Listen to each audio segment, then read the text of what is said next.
Voilà, monsieur, bonsoir. Bienvenue dans ce 20h que nous ouvrons par les activités du président de la République. Ibrahim Boubacar Keïta a accordé cet après-midi une audience à 2 membres du gouvernement togolais. Les 2 ministres étaient porteurs d'un message du président Faure Gnassingbé. Leur entretien avec le président a porté sur les relations entre nos 2 pays. À leur sortie d'audience, Boubacar Sissoko leur a tendu son micro. Au cours de cette audience, nous lui avons porté un message de son frère et ami, le chef de l'État togolais, le président Faure Gnassingbé.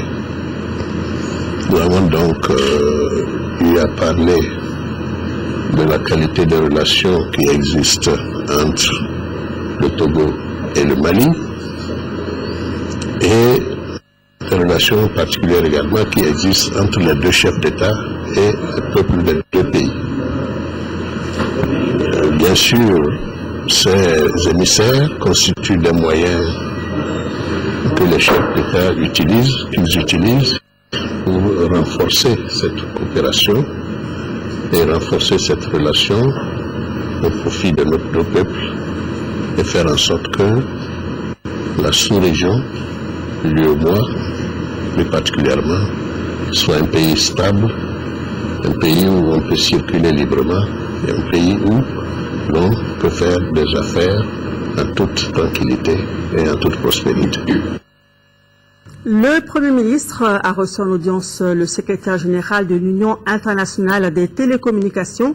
Amadou Touré est venu échanger avec le chef du gouvernement sur les questions relatives à la place des technologies de l'information dans les secteurs comme l'éducation, la médecine ou encore l'agriculture. Le compte-rendu d'audience avec Alousseni Touré.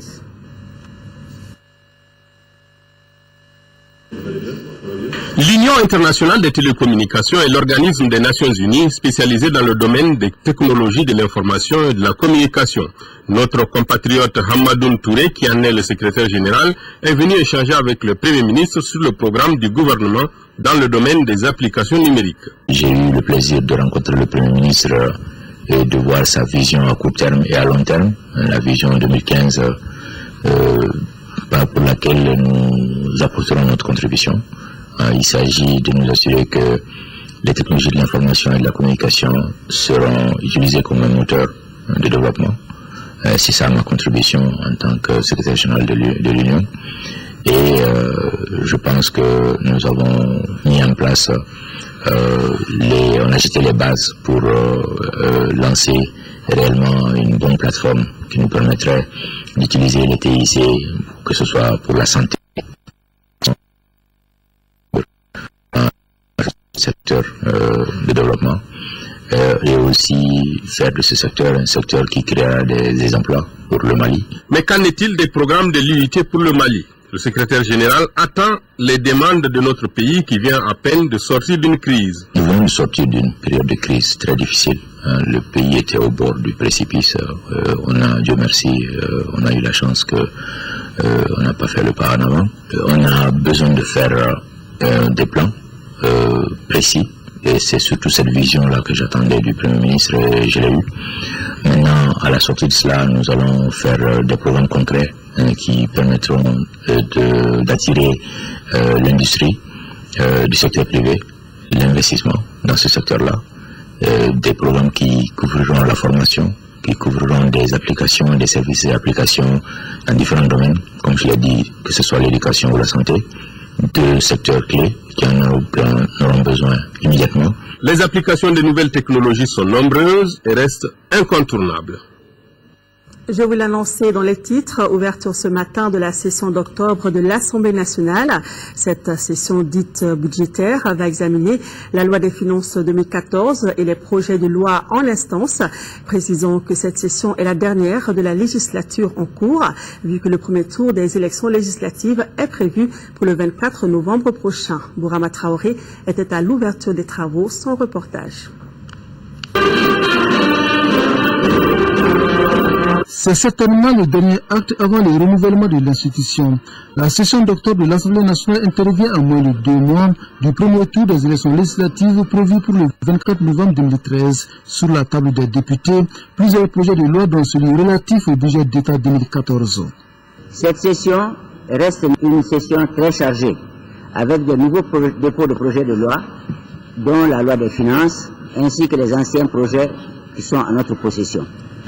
Le temps qui nous est imparti est très court, mais je suis persuadé que les réunions du bureau et de la conférence des présidents trouveront une solution pour que, comme d'habitude, nous puissions donner matière au gouvernement pour qu'il puisse travailler. Travailler pour relever les nombreux défis auxquels le Mali fait face. En première ligne, la reconstruction du pays et la réconciliation nationale. Et le Parlement s'est dit aux côtés des nouvelles autorités pour recoudre le tissu social. En attendant, le rôle joué par l'institution dans la résolution de la double crise institutionnelle et sécuritaire est reconnu et apprécié. Je voudrais vous féliciter pour le courage, l'efficacité, la compétence dont vous avez toujours fait preuve, tant au niveau de nos activités ordinaires qu'au niveau de la dynamique diplomatique parlementaire, surtout pendant la période de crise. En effet, notre Assemblée nationale a su prévoir la crise, a su informer de la situation sécuritaire qui prévalait et a su gérer la crise avec sang-froid et responsabilité. Par ailleurs, l'Assemblée nationale félicite le président Ibrahim Boubacar Keïta pour sa brillante élection à la magistrature suprême. Une élection qui a prouvé que le coup de force du 22 mars 2012 était un incident de parcours. Le ministre des Affaires étrangères et de la coopération internationale, Zahabi Ould Sidi Mohamed, a regagné Bamako aujourd'hui en provenance de Nouakchott. Dans la capitale mauritanienne, le ministre Zahabi était porteur d'un message du président de la République, Ibrahim Boubacar Keïta, à son homologue Mohamed Ould Abdelaziz. Après son entretien avec le président mauritanien, Zahabi Ould Sidi Mohamed a répondu aux questions des journalistes sur les relations entre les deux pays. Écoutons-le au micro de Fatoumata Kone. J'ai remis ce message d'amitié, de volonté du gouvernement et du peuple malien à entretenir des relations de fraternité, d'amitié avec le peuple mauritanien. J'ai trouvé le président de la République de Mauritanie un homme très engagé pour poursuivre la stabilité et la paix au Mali. Et cela compte tenu des relations séculaires entre les deux peuples. J'ai fait aussi état d'avancement du processus de paix au Mali et j'ai expliqué que le président de la République du Mali a reçu récemment tous les responsables de 4 mouvements armés du nord du Mali. Et ces mouvements sont venus à Bamako. Le président les a reçus après son investiture et il leur a donné le message suivant, qu'il y a 3 choses qui ne sont pas discutables. La première, c'est l'unité et l'intégrité territoriale du Mali. La deuxième, c'est la laïcité de l'État. Et la troisième, c'est la stabilité de la sous-région et de l'Afrique de manière générale. Donc il y aura des états généraux sur la décentralisation à laquelle seront invités tous les Maliens, qu'ils soient dans les mouvements ou qu'ils soient dans la société civile. Et ces négociations, ces discussions, tout peut être mis sur la table et chacun donnera ses arguments. Plus loin, notre gouvernement est même déterminé que si des mouvements ont des conseillers ailleurs qui leur disent vous devez faire comme ça pour avoir vos droits ou pour avoir ceci, nous sommes même prêts à accepter que ces conseillers viennent à Bamako discuter avec nous.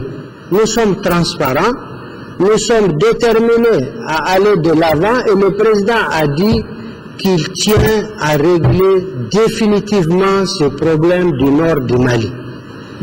Autre élément, la solution qui sera trouvée doit être une solution discutée entre Maliens et qui va s'appliquer à toutes les régions du Mali, sans exclusion aucune.